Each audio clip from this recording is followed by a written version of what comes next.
सासु घरवई में हो, सासु घरवई में फूटी त कदीरिया बकरिया हमारी भागली हो।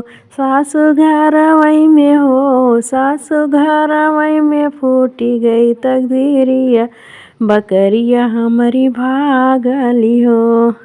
साहवाही रे बकरिया के ससुर रखाई त वाही रे बकरिया के ससुर रखाई त सासु बकरी के हो, सासु बकरी के मारी के निखायन बकरिया मोरे हेराय तो गई।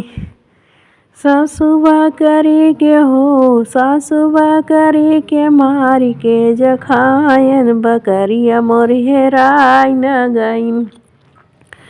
यही घरवई में हो, यही घरवई में फूटी गई तकदीरिया बकरिया मोर हेराय गईन। जेठनी